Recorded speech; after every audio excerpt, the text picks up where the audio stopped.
Om Sai Ram. Welcome to Sai Samarpan channel. मैं हूं आपके साथ में विन्नी और आज मैं बहुत ही महत्वपूर्ण बात करने आई हूं आप लोगों से। जैसे कि आप सभी जानते हैं कि कार्तिक का महीना चल रहा है और कार्तिक मास जो होता है, जो कार्तिक का महीना होता है, ये भक्तों के लिए अति प्रिय होता है। जो ईश्वर है, जो प्रभु है, जो साईं है, जो कृष्ण है, सबके लिए ये महीना प्रिय होता है। तो आज हम इसी विषय पर चर्चा करने आए हैं कि आप किस तरह से कार्तिक मास में व्रत रखकर, व्रत का पालन कर कर किस तरीके से लाभ उठा सकते हो, अपनी इच्छा, अपनी मनोकामना को पूर्ण कर सकते हो और लाखों हजारों करोड़ के जो पाप हैं उसे धोकर अपने शुभ कर्मों को अपने जीवन में उतार सकते हो। तो मैं आज यही एक वीडियो लेकर आई हूँ। बहुत इम्पॉर्टेंट वीडियो है ये कि किस तरीके से आप कार्तिक मास में आप पूजा पाठ कर कर किस तरीके से आप अपनी भक्ति में बढ़ोतरी कर सकते हो। क्योंकि ऐसा माना गया है, स्कंद पुराण में भी इस प्रकार बताया गया है कि कार्तिक जो मास है उसके समान अन्य कोई भी मास नहीं है, कोई भी महीना नहीं है। जिस प्रकार चारों युगों में सतयुग सबसे प्रधान है, तीर्थों में गंगा सबसे महान है, तो भक्तों के लिए इसी तरीके से जो कार्तिक महीना है, जो कार्तिक मास है, वो बहुत ही महान बताया गया है, बहुत महान। तो इसी तरीके से शिल्प रूपी गोस्वामी ग्रंथ में जो भक्ति रसामृत सिंधु, जो उन्होंने अंग बताए गए हैं, जो भक्ति के 64 अंग उन्होंने बताए हैं, उसमें से एक अंग ये है कि जो राधा रानी थी ना, उनका नाम ऊर्जेश्वरी बताया गया है। और जो हमारे ईश्वर हैं, उन्हें कार्तिक का जो महीना है ना, वो बहुत प्रिय है, बहुत ज़्यादा प्रिय है। और कई जगहों पे ना जो हमारा कार्तिक का महीना है, ये अश्विन मास की पूर्णिमा से लेकर कार्तिक मास की पूर्णिमा तक मनाया जाता है। तो इसके लिए आते हैं कि मैं एक एक आपको स्टेप बाय स्टेप पॉइंट बताऊंगी कि क्या क्या आपको व्रत का पालन करना चाहिए, किस तरीके से व्रत करना चाहिए, किस तरीके से पूजा करनी चाहिए, किस तरीके से आप लाभ प्राप्त कर सकते हो, किस तरीके से आप सब कुछ आपको मिल सकता है, किस तरीके से आप दीप दान कर सकते हो। तो इस वीडियो को पूरा अंत तक देखें, एंड तक देखें, जिससे मैं आपको स्टेप बाय स्टेप जो बता रही हूँ वो सुनकर आप अपने जीवन में भी बहुत कुछ कर सकते हो। ठीक है, तो मैं स्टार्ट करती हूँ। सबसे पहला पॉइंट है सुबह प्रातःकाल स्नान करना। प्रातःकाल स्नान करने का मतलब है सूर्य निकलने के 1.5 घंटे पहले का। क्योंकि जब भी सूरज निकलता है ना, उससे पहले आपको 1.5 घंटा पहले उठना होगा, यानी कि तारों की छाँव में, ब्रह्म मुहूर्त में। वही एक गोल्डन टाइम माना गया है। जो भी ईश्वर से जुड़ना चाहता है, ईश्वर की बंदगी करना चाहता है, ध्यान करना चाहता है ना, तो वो वातावरण बहुत शुद्ध होता है और हमारा मन भी बहुत शुद्ध होता है। और ये संभावना होती है कि हम अपने ईश्वर को ध्यान पूर्वक अगर हम ध्यान लगाएं तो हमारे ईश्वर हमारे और भी करीब आ जाते हैं, बहुत करीब। और उस वक्त ना बहुत सारी कृपा हो रही होती है ईश्वर की, क्योंकि कहते हैं ऐसा कि ईश्वर धरती पर विचरण करते हैं ब्रह्म मुहूर्त में। तो केवल एक ही समय बहुत अच्छा माना गया है भक्ति के लिए। जो अपनी भक्ति को बहुत आगे ले जाना चाहते हैं, जो चाहते हैं कि उनमें वृद्धि हो जाए, भक्ति में वृद्धि हो जाए, जो मनोकामना पूरी करवाना चाहते हैं ना, तो वह सुबह उठ जाए। ब्रह्म मुहूर्त में सूर्य निकलने के 1.5 घंटा पहले आपको उठना है, स्नान करना है। और स्नान करने से ही ना आपको बहुत सारे पुण्य प्राप्त होते हैं। सिर्फ अगर कोई ब्रह्म मुहूर्त में उठकर सिर्फ स्नान ही कर लेना तो बहुत पुण्य प्राप्त होते हैं, राधा रानी की बहुत कृपा प्राप्त होती है। अगर आप व्रत करोगे ना, तो व्रत करने के लिए आपको 5 चीज़ों का पालन करना बहुत ज़रूरी है। और उसमें से एक तो ये है कि आपको सुबह उठकर साफ सुथरे कपड़े पहनने हैं, नहाकर आपको स्नान करना है। तो सबसे पहला जो आपका नियम है वो ये है कि आप प्रातःकाल उठेंगे सुबह, और उठने के बाद आपको स्नान करना है, साफ सुथरे कपड़े पहनने हैं। वही कपड़े आपको नहीं पहनने हैं जो आपने कल रात को पहने होंगे। तो आपको साफ सुथरे कपड़े पहनने हैं और तिलक लगाकर नाम जाप करना शुरू कर देना है। या आप तिलक नहीं लगा सकते हो, चंदन नहीं लगा सकते हो, तो जैसे आप करते हो वैसे आपको करना है। ईश्वर के आगे धूप बत्ती जलाइए, अगरबत्ती जलाइए, नाम जाप करना शुरू करना है आपको। और आते हैं दूसरी चीज पर, ईश्वर का जागरण करना है, हरि जागरण करना है। यानी कि हरि जागरण का कई लोग मतलब ये निकालते हैं कि रात को जागरण करना, लेकिन जागरण करने का मतलब ये भी होता है ईश्वर को उठाना। आपको सुबह उठकर ईश्वर की आरती करनी है, मंगल आरती। मंगल आरती का मतलब है आपके जीवन में मंगल कार्यों की शुरुआत, आपके जीवन में शुद्धता लानी है। आपको ईश्वर को उठाना है और उठाकर अपनी आरती ईश्वर को सुनानी है, मंगल आरती करनी है आपको। और आप ये भी कर सकते हो, आप तुलसी महारानी के आगे बैठकर जप कर सकते हो, क्योंकि कार्तिक के महीने में तुलसी माता की बहुत बहुत ज़्यादा मान्यता होती है। वैसे तो तुलसी माता की पूरे साल में जब आप पूजा करो तभी पुण्य प्राप्त होता है, लेकिन कार्तिक मास में कुछ अधिक ही पुण्य प्राप्त होता है, तो आप वैसे भी कर सकते हो। तो जितना भी अगर आप अच्छा करेंगे ना, नाम जाप करेंगे और सुबह सुबह उठकर नाम जाप करोगे, आरती करोगे, आप चाहो तो साईं सा चरित्र पढ़ो, आप चाहो तो हनुमान चालीसा पढ़ो, आप चाहो तो कुछ भी, जो भी भगवान से रिलेटेड जो भी चीज़ें हैं, या भागवत गीता पढ़ो, कुछ भी जो भी आप पढ़ सकते हो वो आप पढ़ो। और मंगल आरती करने से ना आपके जितने भी अमंगल चीज़ें हैं ना, वो आपसे बहुत कोसों दूर चली जाएंगी, बहुत कोसों दूर।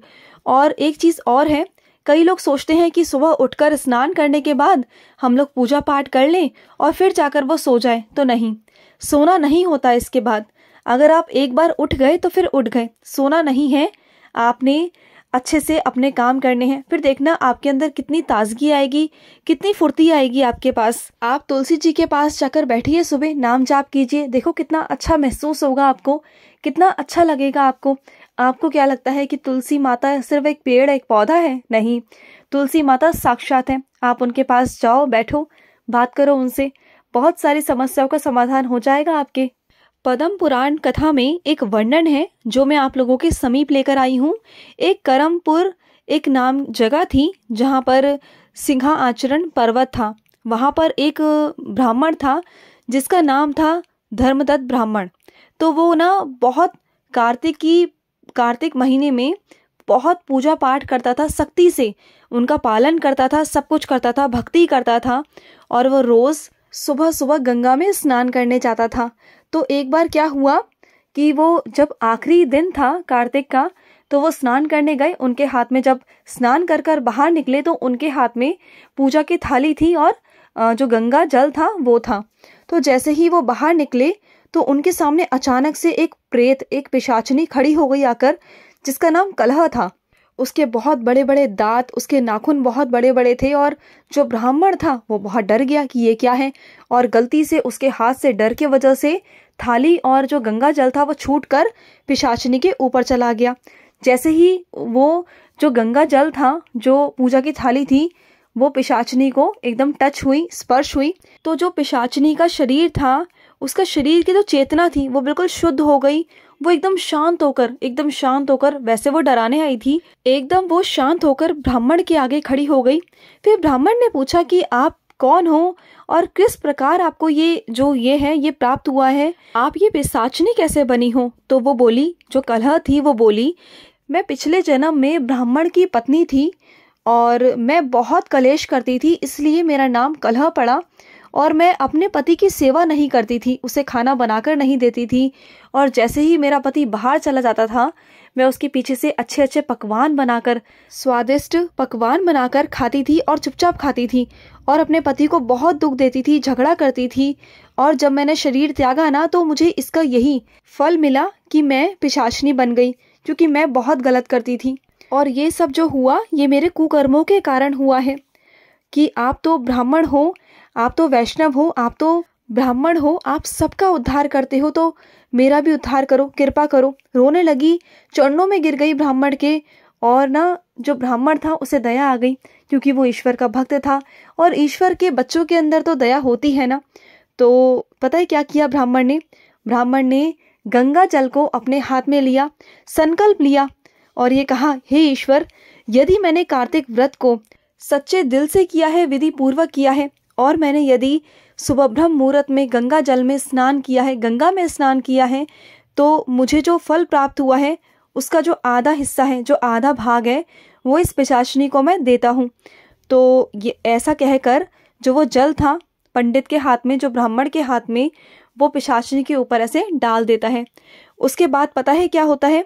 इतने में ही ऊपर वैकुंठ से विमान आता है और उस पिशाचनी को विमान उड़ाकर वैकुंठ धाम ले जाता है। तो ये ताकत है कार्तिक मास की पूजा में, ये शक्ति है कार्तिक मास की पूजा में। तो जब हम ये चीज़ें कर लेते हैं ना, स्नान करना, हरि जागरण करना, और जब हम सुबह आरती करते हैं, मंगल आरती करते हैं ना, तो हमें कार्तिक मास में बहुत करोड़ गुना आशीर्वाद और पुण्य प्राप्त होता है। आते हैं तीसरे चीज़ पर कि तीसरा जो कार्य है हमें क्या करना चाहिए, तीसरी क्या हमें पालन करना चाहिए। तीसरा है तुलसी माता की सेवा करना।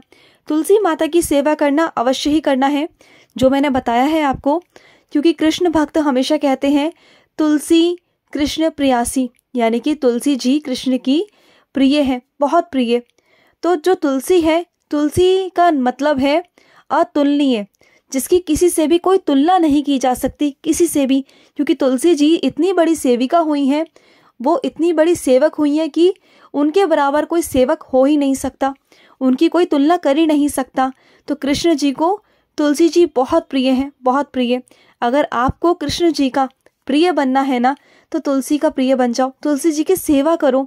फिर देखो, उनके चरणों में बैठ जाओ, उनके चरणों में जाप करो, आरती करो, उनसे प्रार्थना करो, उन्हें जल चढ़ाओ, उनके जो चरण हैं वो स्पर्श करो, उनकी पत्तियों को स्पर्श करो, प्रणाम करो, घर में नई तुलसी लगाओ और उनके पास बैठकर जाप करो, तुलसी जी से बातें करो, उनसे कुछ कहो, जो अपनी इच्छा है उनके आगे रखो, उनसे बात करो। जो भी आपकी मनोकामना है, जो भी आपकी इच्छा है ना, वो तुलसी जी के आगे रखो, उनसे कहो, वो पूरी होंगी, ज़रूर होंगी। और कई लोग क्या करते हैं, बहुत ही विशेष बात है कि तुलसी जी के आसपास ना गंदे कपड़े या गलत चीज़ें, कुछ चीज़ें ऐसी रख देते हैं, या कुछ बेकार कबाड़ का सामान या कुछ भी। तो वो जो रखते हैं ना, वो बहुत नकारात्मक चीज़ें होती हैं। अगर आपके घर के आसपास या आपके घर में तुलसी अगर है और तुलसी के आसपास कुछ गंदा कुछ रखा हुआ है जिसे आप इस्तेमाल नहीं करते हो, तो वो भी गंदा ही हुआ ना, तो उसे नहीं रखना है। क्योंकि तुलसी जी पेड़ नहीं है, तुलसी जी भगवान है, तुलसी जी एक बहुत बड़ी कृष्ण के प्रिय भक्त हैं। उनके आगे आप ऐसा रखकर ईश्वर को आप रुष्ट कर दोगे, आपके आसपास कोई नहीं आएगा, नहीं तो ईश्वर भी आपसे रुष्ट हो जाएंगे। तो ये सब चीज़ें मत करना, गलती से भी ये मत करना। अगर आपके सामने या आपके आस पड़ोस में या आपके जान पहचान में अगर कोई ऐसा कर रहा है ना, तो भी आप उसको समझा देना, क्योंकि ये गलत चीज़ें हैं, इसका असर बहुत गलत होता है, बहुत गलत असर पड़ता है घर पर, नकारात्मक चीज़ें होती हैं फिर इससे। और चौथा आपको क्या पालन करना है, दीप दान करना। देखो, दीप दान करना, दीपक अर्पित करना, दीपक प्रज्वलित करना ईश्वर के आगे, उनके आगे प्रकाश करना, उनके आगे रोशनी करना। ये समझ जाओ कि आप अपने जीवन में प्रकाश डाल रहे हो, अपने जीवन में उजाला कर रहे हो।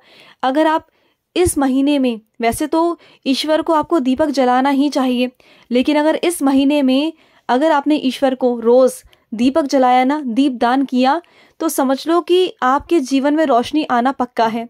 आपके जीवन में अंधेरा मिट जाएगा, सारा अंधेरा मिट जाएगा, आपके ज्ञान के चक्षु खुल जाएंगे, आप अज्ञानी से ज्ञानी बन जाओगे, आप ना ईश्वर के धाम पहुंचने लायक बन जाओगे। ईश्वर को अगर आप दीपक दान करते हैं ना, तो उसका लाभ पता है कितना होता है। एक दीप जलाने से ना आपके करोड़ों पाप नष्ट हो जाते हैं, करोड़ों पाप। तो ये सब चीज़ें ना आपको समझनी होंगी। और एक दीपक ना अर्पित करना 1000 गाय को दान करने के बराबर होता है, उसका इतना लाभ प्राप्त होता है, उसको इतना ज़्यादा। तो हमेशा कुछ भी करो, चाहे आप कितना भी व्यस्त हो, लेकिन ईश्वर के आगे ज़रूर दीपक जलाएं, ज़रूर। एक बहुत छोटी सी कहानी है दीपक जलाने से रिलेटेड, मैं आपको सुना देती हूँ। कि एक चोर था और वो एक घर में चोरी करने गया और पूरा अंधेरा था उस घर में, और जिस जगह पर वह पहुंचा ना, उस जगह पर अंधेरा था, बहुत अंधेरा था वहाँ पर। तो उसे कुछ समझ नहीं आ रहा था कि मैं कैसे क्या चुराऊंगा यहाँ से, क्या करूँगा मैं। तो उसने क्या किया, गलती से उसके हाथ में एक कपड़ा आ गया और वो गलती से ईश्वर के पास पहुँच गया, यानी कि मंदिर में पहुँच गया गलती से उस घर के। तो उसे समझ नहीं आ रहा था कि मैं क्या चुराऊँ। तो उसके हाथ में एक कपड़ा आया, और जाहिर सी बात है कि अंधेरे में कोई क्या ही देखेगा और क्या चुराएगा, तो उसे कुछ समझ में नहीं आ रहा था। तो उसने जो कपड़ा था उसके जो हाथ में आया, उसने उस कपड़े को ही जलाया रोशनी के लिए, और गलती से उसने ईश्वर के आगे वो कपड़ा जलाया, यानी कि ईश्वर के आगे उसने जो दीप था वो मतलब एक रोशनी की तरह जला दिया।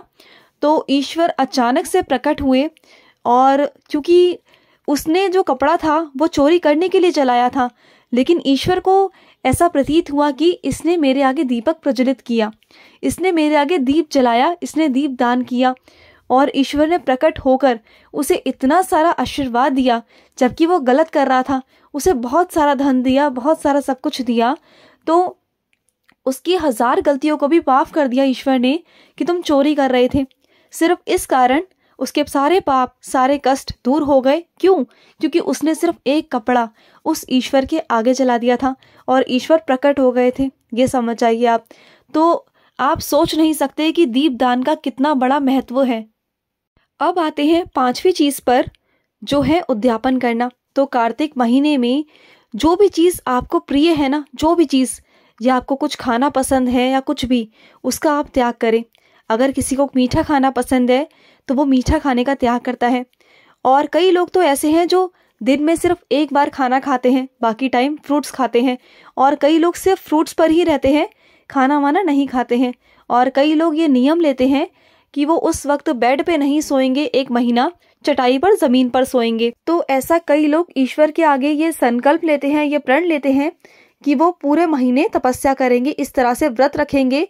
उन्हें लगता है कि ये महीना ईश्वर का है और वो पूरा सन्यासी रूप धारण कर कर ईश्वर को समर्पित करते हैं, अपने वैष्णव को समर्पित करते हैं।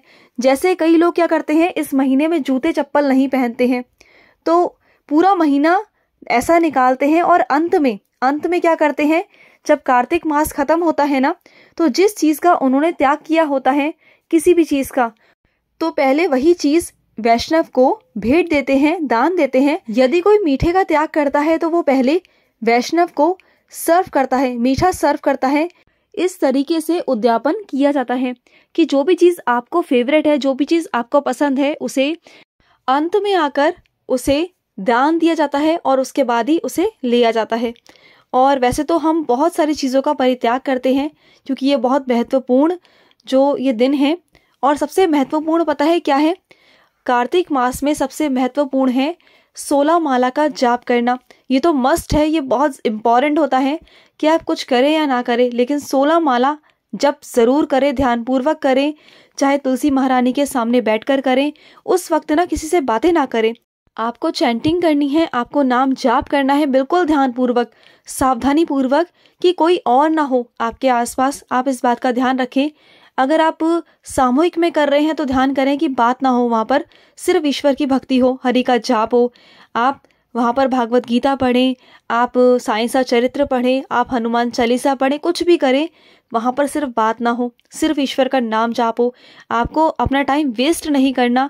जो ये वक्त है, जो ये महीना है ना, इसको वेस्ट नहीं करना। और इंसान तो हर एक चीज़ छोड़ने में बहुत अपनी रुचि दिखाता है, लेकिन अगर सच में अगर छोड़ना है तो अपने अहंकार का त्याग करें। इस महीने अपना अहंकार त्यागें, अपने समय को बर्बाद होने से बचाएं। अगर आप इस तरीके से करेंगे ना, तो आप हज़ारों लाखों अपने पापों को, कष्टों को आप मिटा सकते हो, आपके हाथ में है। तो हज़ारों करोड़ों ये पुण्य कमाने का दिन है, ये महीना है। और इसमें आप ये सब चीज़ें, अगर 5 चीज़ें करेंगे तो आप बहुत कुछ पा सकते हैं, बहुत कुछ। और मैं आगे भी कुछ वीडियोस लेके आने वाली हूँ कार्तिक मास के ऊपर, जो अब 1 बाय 1 कर मैं लेकर आऊँगी, क्योंकि ये वीडियो बहुत लॉन्ग हो गई है। तो मैं और आगे कुछ चीज़ें, कुछ इन्फॉर्मेशंस आपको दूंगी, जो आप सुनिए और अपने जीवन में उतारिए और लाभ उठाइए। तो चलिए, मैं लूँगी समाप्ति। और अगर आपके कोई अनुभव है तो ज़रूर हमारे साथ शेयर करें। अपनी कोई क्वेरी हो तो ज़रूर हमें कमेंट करें। स्क्रीन पे चल रहे नंबर पर आप हमें व्हाट्सएप कर सकते हैं। तो चलिए, मैं लूँगी समाप्ति। ओम साई राम, जय साई राम।